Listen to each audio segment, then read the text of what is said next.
just wanted to mention quickly some of the other shows we've been in production on. We had a fantastic DuckTales panel yesterday.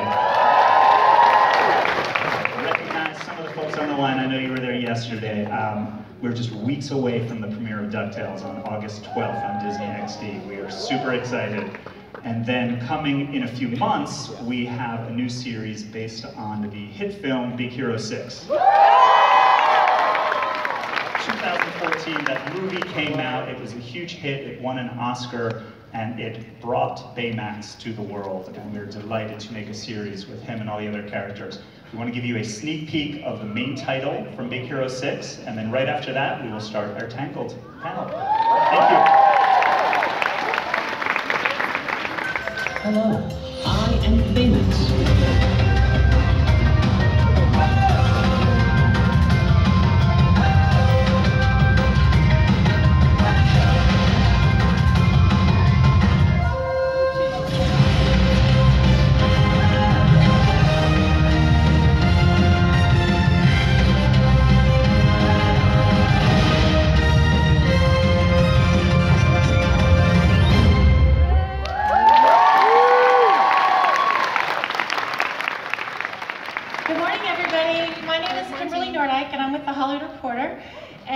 To introduce you to our panelists today. First, we have Chris Sonnenberg, who's the executive producer of Tangled, the series.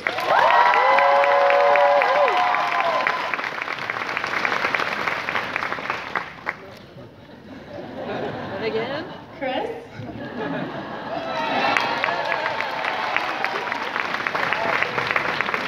Next, we have Ben Balistreri, who is the co-executive producer.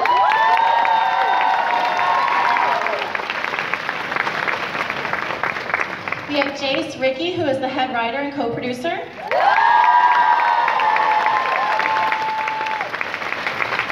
We have Alan Vogler, who is the art director.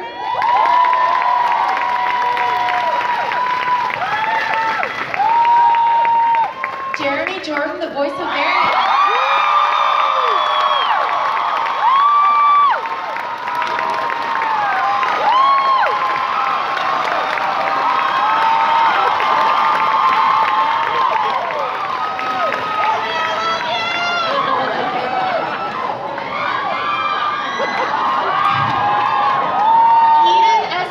The voice of Cassandra.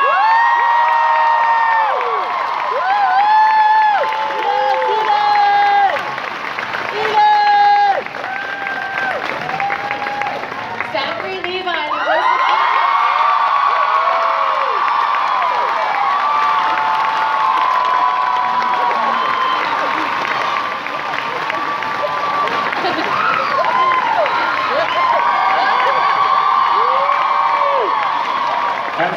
As you were. And Mandy Moore, the voice of Rapunzel.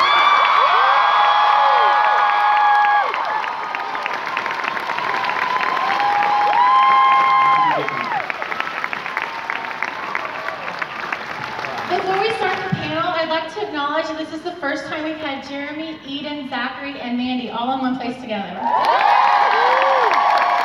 This is the first time I've met Jeremy and Eden. It's the first time I met Eden and it's the first time I met Jack, unfortunately, and I have history. Yeah, we go way back, Jeremy. Zach gets around.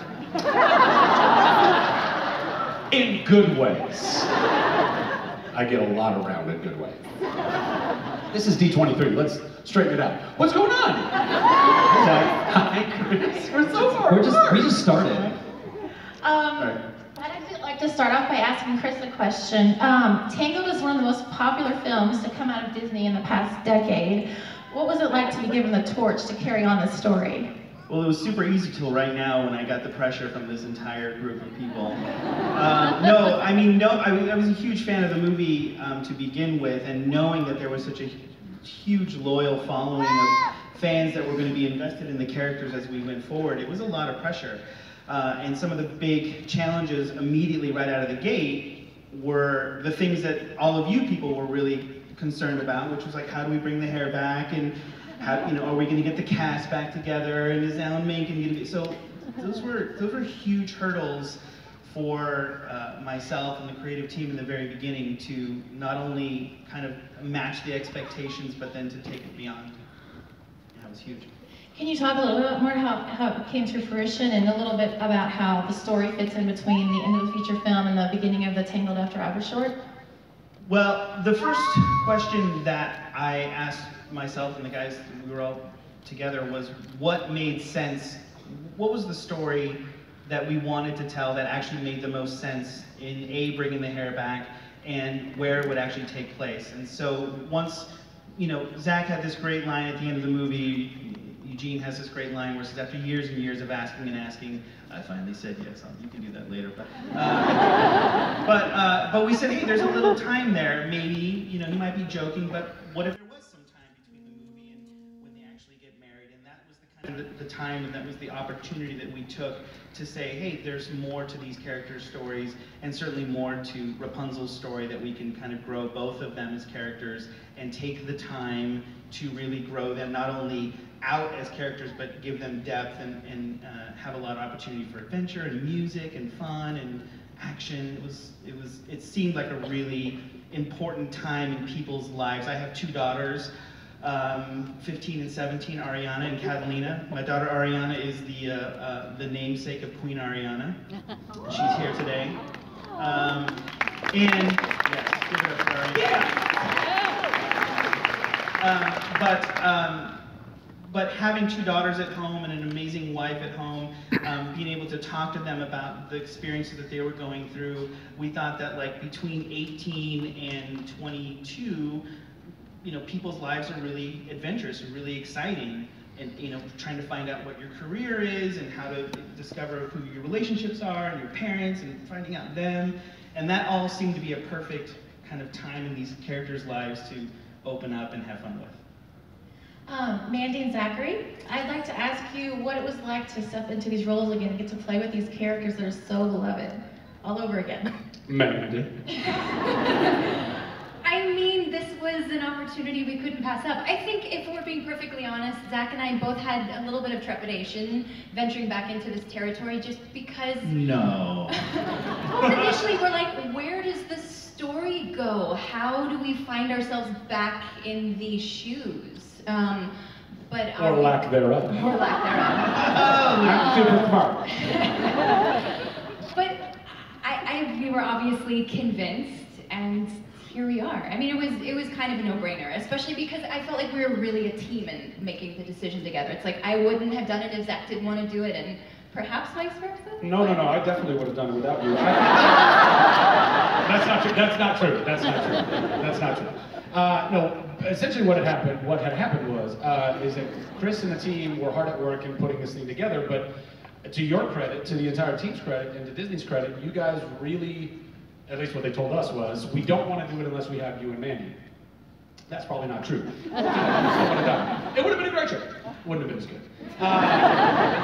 But what you guys did was you really included us very early on in the conversation, and you allowed us to weigh in on how we felt about what the story that was being presented and how all that tied together and how that affected your character and my character.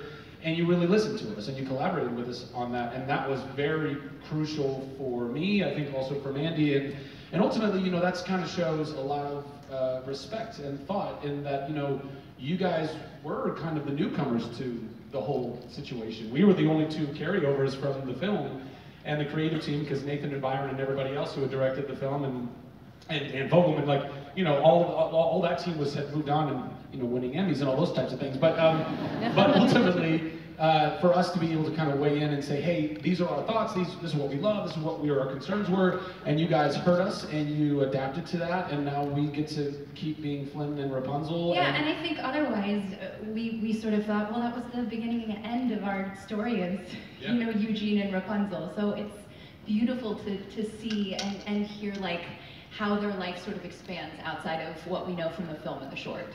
Yeah. And then bringing in incredible talent like Eden. Not extra, but Eden and Spinoza. Have you heard this girl sing? Come on. Jeremy's open. You see, throwing Jeremy under the bus. Jawline. Have you seen that? Yes. The thing here, what is that called? It's called a Butt chin. Butt chin, that's what I thought. Something like that, yeah. You were hiding yours, so I let my butt. No, I don't have a butt chin. That's why I have to have a beard. Any solid butt You don't want a butt chin. needs a beard. And we derailed. Continue. That's the takeaway from the panel. Butt chin. Mandy, could you talk a little bit about the qualities that you admire in Rapunzel, and if you think there are any similarities between you and her? I don't know if I can compare myself to her. She kind of sets a high bar. I mean, she has this irrepressible spirit and this natural sense of adventure and curiosity, and I think she is so positive and glass half full, and she's a faithful friend, and I mean... You are none of those things. I was just gonna say, and you are... And I just think everything's horrible. I find her to be inspiring, but it's hard to compare yourself to her. She really does set the bar. I'll do it. She is, when she comes in to record, she is every bit the character. What do you want me to say? I'm a crabby crab apple. That's just, I don't believe that. But so is Rapunzel. No, when she comes in, it is so easy for her to roll into the character, and there's so many things. What we do is we actually videotape her when we're doing it for the animator, so they can Which see. has got to be horrifying, Oh, because stop. I gesticulate a lot. Yeah. I like move my arms around, my face is contorted. Yeah. I'm And we always did horrified to think, like, who is watching this video? Oh, I've seen that video. It's horrifying. You wouldn't want And all of the, like, anytime it's like, okay, now you're running and you're like, you're just doing the most insane things to, like, get the sounds out. It's gotta be really weird. But I think we take those performances and we put them on the screen. I mean, all the kind of, the awkward little movements or the fun little hand gestures that she does while we record, we put those directly into the show. Zachary, can you talk a little bit about playing Eugene and how you think he has evolved since moving to Corona in the series? Can I? Eugene, Flynn. Eugene. It's probably, I don't know, it's probably, it might be the funnest character I've ever gotten to portray, and part of that is because he was so, I think, excellently created by Dan, and initially, and again, they also gave me a lot of free reign to kind of have fun with him.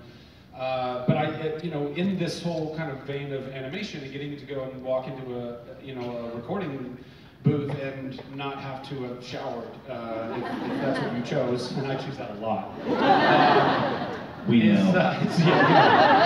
Listen, I still throw on some patchouli though, I'm not just going in there. Anyway, the amount of freedom that you are given to then bring a character to life, and as an actor, if you have a camera rolling on you, it's very strange. I mean, you try to be as present as you can and not in your head and not thinking about all the lights and cameras and crew and everybody. It's very difficult to do sometimes. But when you're in a voiceover booth, and the only camera that's rolling on you is the one they're going to use for all the animation, but you still feel so very free to be able to bring that to life. And also, we just have such an incredible team. Mary Elizabeth, our voiceover director, that carries us through these sessions with Chris, and again, it's the camaraderie, it's the amount of freedom that I've been offered, and I also know that Eugene is, aside from being someone who loves Rapunzel so much and will literally die for her, and has. It's tough, guys, it's tough. I also know that, I'm comic relief in so much of it, and I love it. I love getting to, say things that are very earnest and then say things that are completely narcissistic and self-serving, art imitating life, and why did you? That was a joke. But then also, then I get to run around with Maximus and Pascal and all the other yahoos and just be funny. And I just think that life is so gnarly, right? I mean, look, our world right now and our country and there's so many things we can look at and go, dang, that's like super heavy.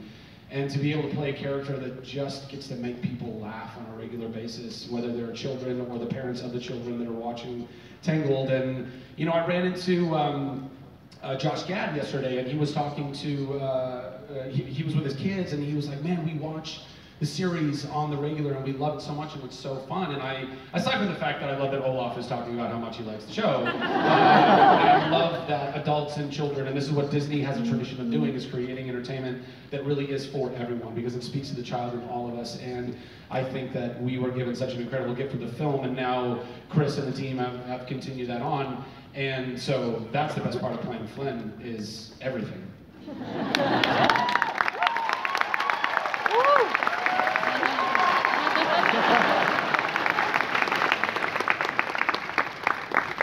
Eden, we're in a room full of Disney fans.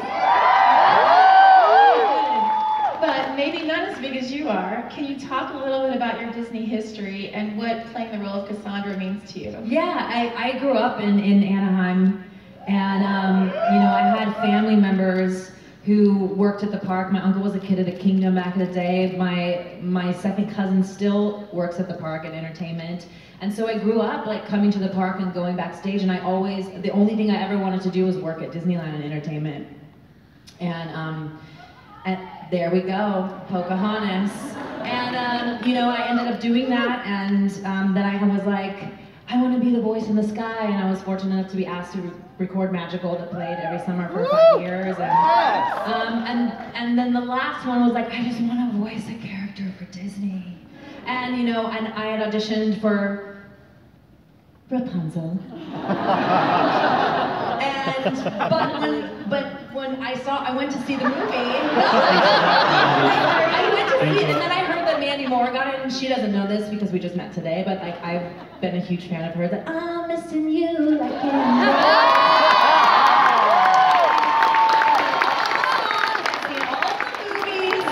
huge fan.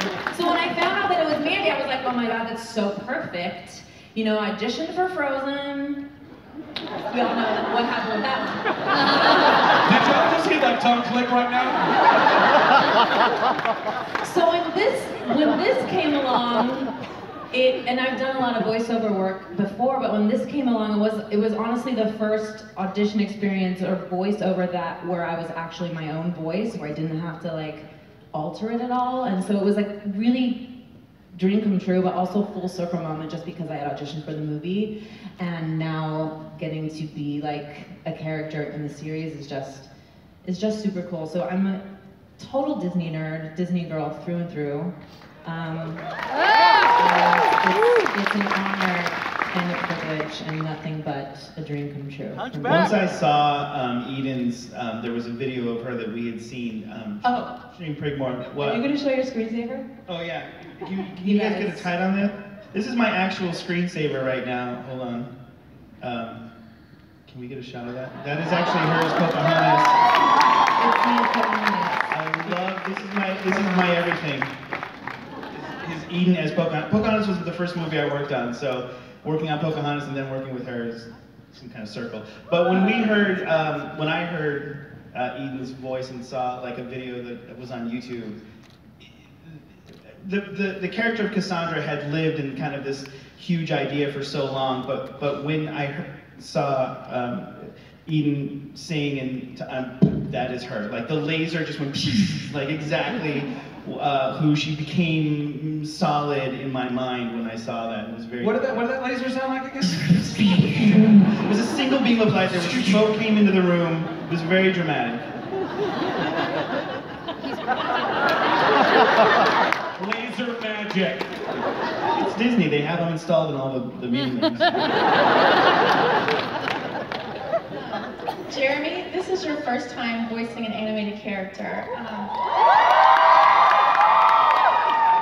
Obviously.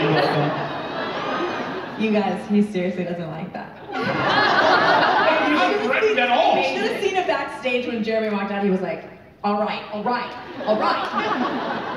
That's not true. I did threaten to leave, but I did not. Yeah, he's clearly working through some stuff. Just keep laughing for him. Love it. Makes him feel good.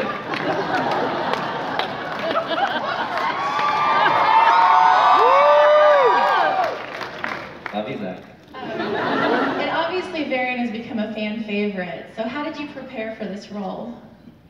Oh man, so many push-ups. I love Varian so much. I was, like a couple years ago, I got an opportunity to audition for it. And I've auditioned for like maybe 3 animated things ever, so I was like, I'm not gonna get this. And it was just a lot of fun. They kind of just let me do whatever with it, and I just kind of went in and had a blast. And they gave it to me, so I was like, okay, great. And it's been an incredible experience. I was talking earlier that the first time I went in and saw, what is it called, the animatic, which is like after the storyboard but before it's fully animated. It's like a kind of half animated. We went in and they had animated to my character doing the first episode. And Chris was there. I was like laughing and crying at the same time. Like all my Disney dreams were coming true in front of my eyes. It was the most, because it was so cute, you guys. Because I like, you know, they give me the script and I just kind of like did my own thing with it. I just like was being super zany and super crazy, and I've been doing a lot of TV lately, and you're like not allowed to do that, you know. So like Mandy, you know, I was just like kind of like flailing all over the place. It was fun, and then they kept all of it, and I was like, ah, that's me. So yeah, it was great, and he's so adorable, and he's just great. I love it. You know, it's weird because he's only been in 1 episode so far, and he's in a lot more to come. So the fact that the response has been so wonderful just from 1 episode, I mean, I couldn't be happier.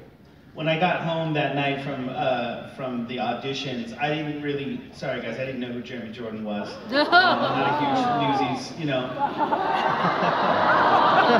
But luckily my daughters are, and they're in the room, but I went home and I was like, yeah, we auditioned a couple of Varian, they know the story and everything, a couple of Varians, and yeah, we had a couple guys come in, but the one I really liked was this kid named Jeremy Jordan, and they lost their minds. They were like, Jack, you know who that is. Jeremy Jordan. He's on the news. You have to put him in there. They immediately brought up on their phones, and I was like, thanks, I had no guys. idea. Then from then on, the laser. I have them at my house too.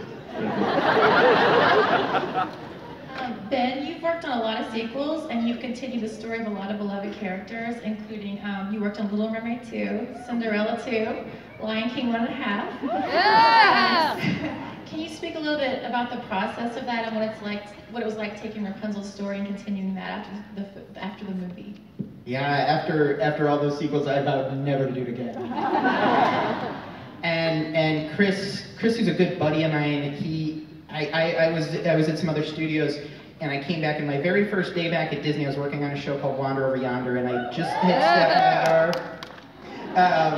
and I'm trying to figure out how my phone works and how, like, where's the coffee and stuff, and Chris grabs me into his office, and he's got all these note cards and little rough sketches all over, like almost in this psychotic way all around his office.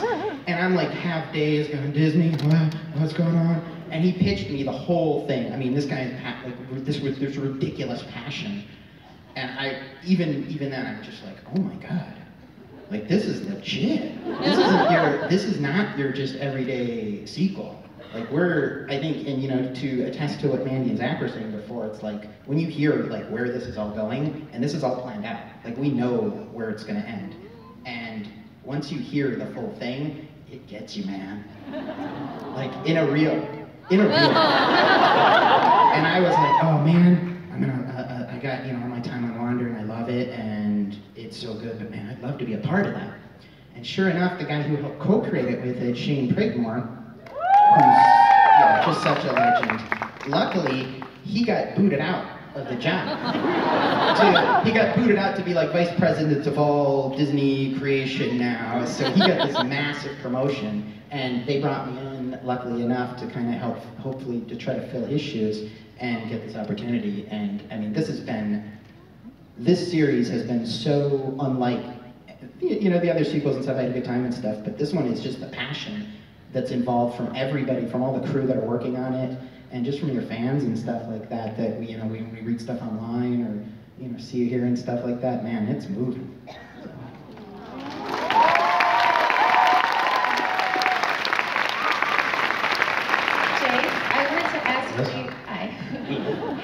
is it different writing for an established franchise character versus a character in a new series, like a new character in a series? It's very different. No, it's very different. On the plus side, it's just like these characters were so clearly drawn out and such great characters that when you kind of have a blueprint to work from when you're sort of extrapolating what kind of adventures they would go on and stuff like that, and how they would talk, what they would do. It's also extremely nerve-wracking because, as you can see, they're beloved characters. And everybody, there's just a lot of pressure to get them right? There's like a lot of don't screw them up type stuff going on. But I would say, it's fun. One of the more challenging characters that actually, or two of the more challenging characters that are just a great part of the show as well is Max and Pascal. Yes. I think Max is honestly somewhere. But for me, it's been a really. I've done animated shows before, but I've never had one where I've been able to commute so well with board artists and directors because you can't really write dialogue for a chameleon. So there's a lot of like he does this kind of thing, and then you see it up on the screen. So it's different.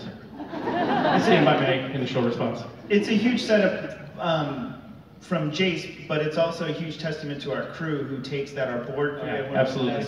Board crews in all of in animation, and a lot of them are here, so give them a round of applause. It's suffice to say the words that Jason, the crew, the amazing writing crew, write become this amazing blueprint to which we all kind of have to get behind and create the world and deliver the performances, but it all kind of starts with Jason and those writers. Alan, can you talk a little bit about the look of the series and how you came up with it, and maybe share some fun details that fans may not have noticed? Yeah, first of all, I must say this is probably the greatest project I've been on in so many years. I mean, when Chris pitched me the show with Shane, I just said, I'm in. It was so cool, and I loved the original film. So I know that it wasn't going to be CG like the original, and it was going to be 2D now. So we had to think of a way, how is that going to still be a place that we recognize and feel good about, that it looks like Corona. And we took a good look at some of the drawings that were in Rapunzel's tower, and just the way that Rapunzel drew. And so we used that as a beginning point to get the style going. And we took a look too at some of the earlier classic Disney films, like some of the styling that was in Cinderella, just the elegant shapes and forms that were used to show that world. And they were, and really in 2D you can kind of exaggerate and make things really kind of moody. I love 2D a lot, so taking those into consideration, we came up with that style that looks very storybook, and it really harks to Rapunzel.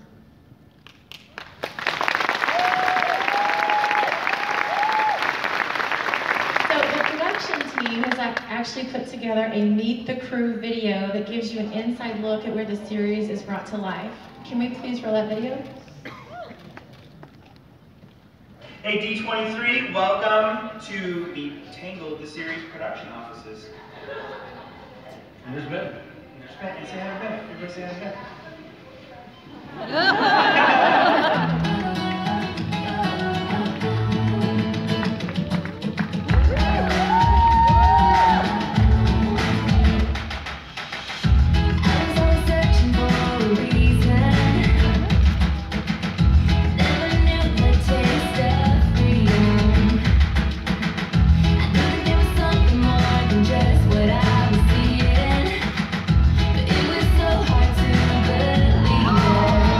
No!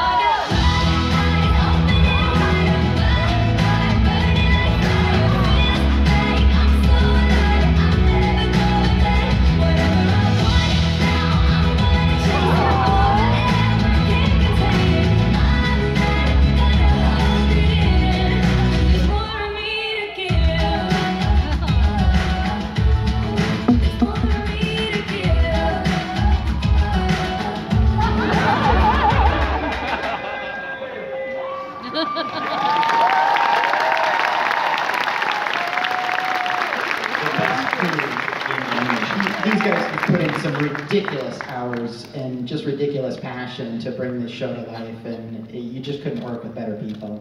So we're really lucky. Actually, I think a lot of them are in this audience, as Chris mentioned. Would you all stand up so we can Where acknowledge is you? the team?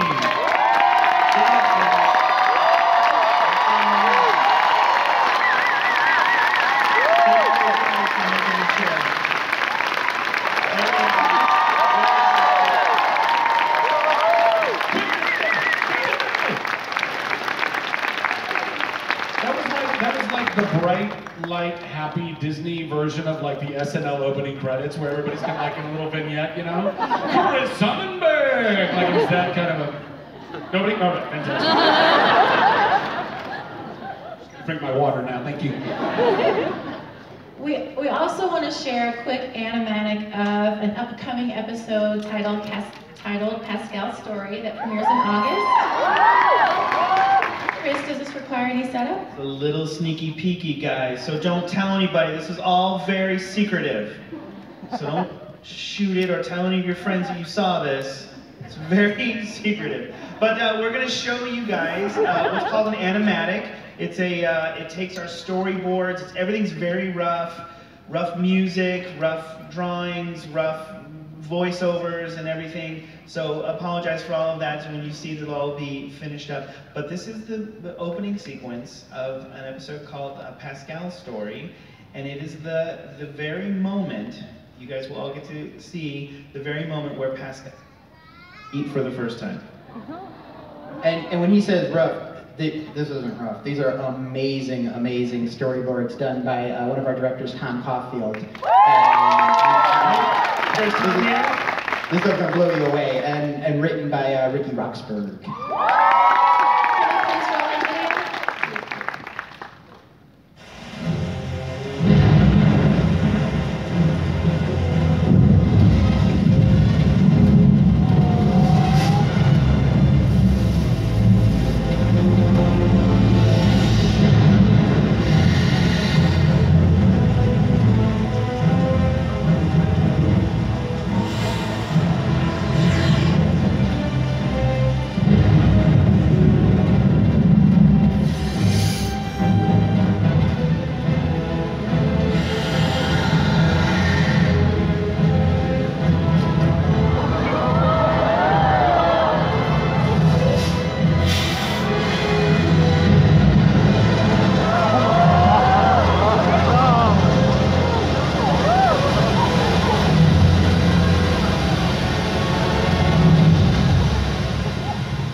Pascal was the Moses of the Tangled series.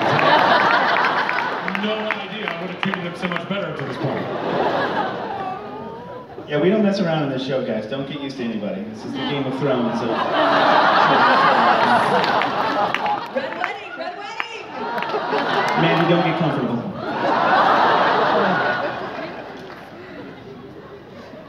So next we're going to open up to audience questions, but before we do, if you could all look under your seats, we're going to have a giveaway.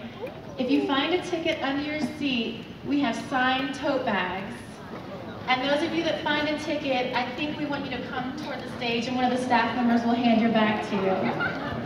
If you find a baby under your seat, make sure it's yours. Because you're not allowed to take home a baby that's not your baby.